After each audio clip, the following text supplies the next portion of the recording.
Hello friends, this is Umair. Welcome to my YouTube channel mister X. आज हम लोग पढ़ने वाले हैं क्लास सेवन्थ का चैप्टर नंबर 2 हिस्ट्री का, जो कि है रीजनल किंगडम्स 1। इस चैप्टर से जुड़े हमने इंट्रोडक्शन पिछले वीडियो में जाना था। North India, tripartite struggle for Kannauj, Palas, इन सब चीज़ों के बारे में हमने जान लिया था। और आज का जो वीडियो है हमारा वो होने वाला है प्रतिहाराज और राष्ट्रकूटाज के बारे में, कि ये कहाँ से आए, कैसे इनका डिक्लाइन हुआ, ये सारी चीज़ें हम जानने वाले हैं। स्टार्ट करते हैं। Let's start from Pratiharas. The Pratiharas came to power in 8th century at Avanti in Rajasthan. They were small clans but gradually rose to power. The Pratiharas conquered Kanuj for a brief period until they lost it to the Palas.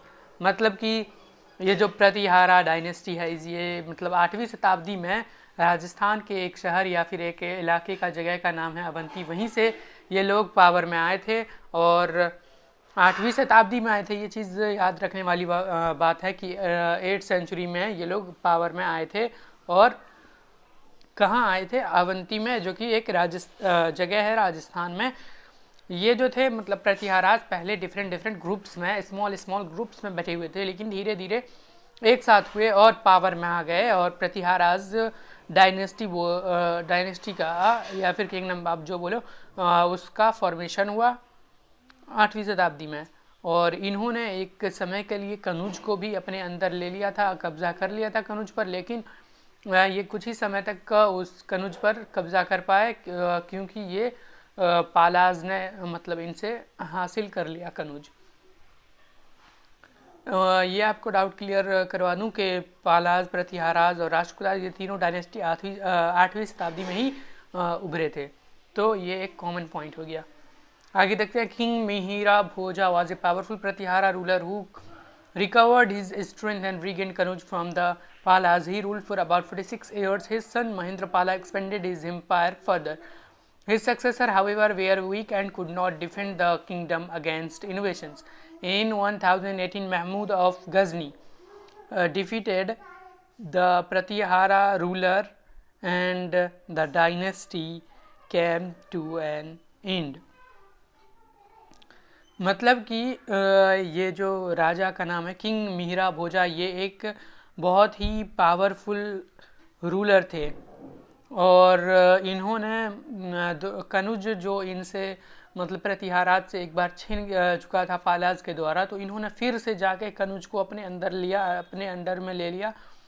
King Mihira भोजा ने, ये चीज़ याद रखना कि किस king ने कनौज को regain किया था? प्रतिहारा रूलर। तो आपको बोलना है प्रतिहारा रूलर मिहिरा भोजा।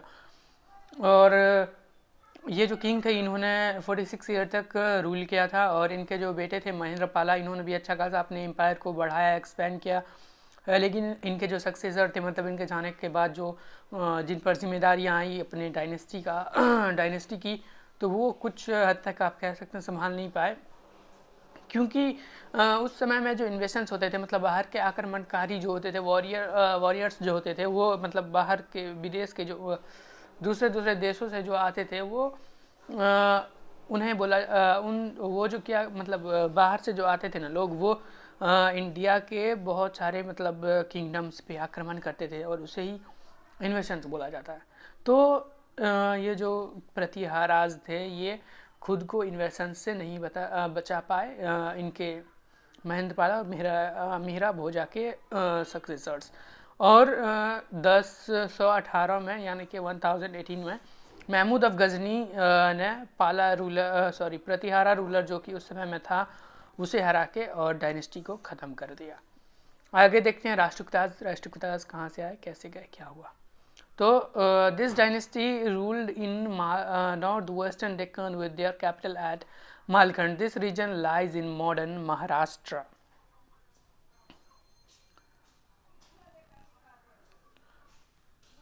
Near Solapur, the Rashtrakutas rose to power in the 8th century under Danti Durga. They had to fight continuously with the kingdoms in the south as well as in the north. मतलब कि ये जो dynasty है राष्ट्रकूटाज, ये भी 8वीं शताब्दी में, मैंने बता दिया कि ये भी 8वीं शताब्दी में ही उभरे थे। ये कहाँ पे उभरे थे?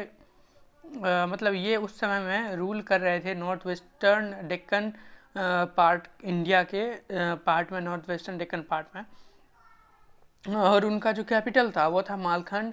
और ये जो रीज़न है, अगर अभी की बात करें, अभी इंडिया के मैप में कहाँ है, तो वो महाराष्ट्र के अंदर जो शोलापुर है उसी के आसपास है। और ये जो आए थे ना मतलब पावर में, तो ये किसी किंग के अंदर ही आए होंगे, तो किसी मतलब लीडर के अंदर आए होंगे। तो वो लीडर जो थी उसका नाम था दांती दुर्गा। और इन्हें जो था मतलब बहुत ही ज़्यादा लगातार फाइट करना होता था अपने आसपास, यानी कि नॉर्थ और साउथ वाले किंगडम से।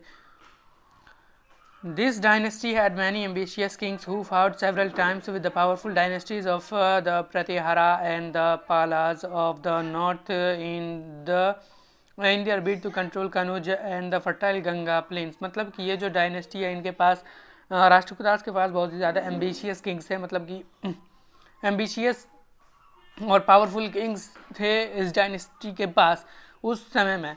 और प्रतिहाराज जो थे, इन्होंने मतलब बहुत सारे पावरफुल डायनेस्टीज़ के साथ में उस समय में लड़ाई भी की थी, जो कि जैसे कि प्रतिहाराज, पालाज नॉर्थ में। और मतलब इन लोग के लड़ाई का फाइट का कारण बस एक था कि सब चाहते थे कनूज और फर्टाइल गंगा प्लेन्स को मतलब अपने अंडर ले लें। और क्यों, वो तो मैंने आपको पिछले वीडियो में रीज़न बतला ही दिया था। Towards the south they clashed with the Pallavas, the Pandyas and the Cholas. This continuous warfare weakened them considerably. Finally, in the 10th century, they were overthrown by the Chalukyas.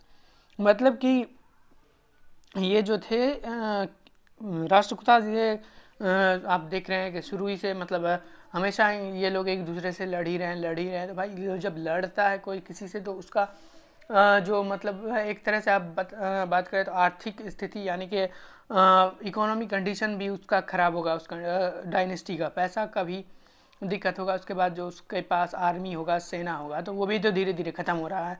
तो इस तरह से वो मतलब हारते, उनके पास पावर कम धीरे धीरे कम होती गई। और पल्लवास, पांड्या, चोला सबसे लड़ाई हुआ था इनका, तो इस वजह से ये कमज़ोर हो गए थे। और फाइनली 10वीं शताब्दी में ये जो थे चालुक्यास द्वारा ओवरथ्रोन हो गए, मतलब हरा दिया गया, और ये जो राष्ट्रकूटास है ये पूरी तरह से डिक्लाइन हो गया। तो आज के लिए बस इतना ही। अगर आपको वीडियो पसंद आया हो तो वीडियो को लाइक कर दें और हमारे चैनल मिस्टर एक्स को सब्सक्राइब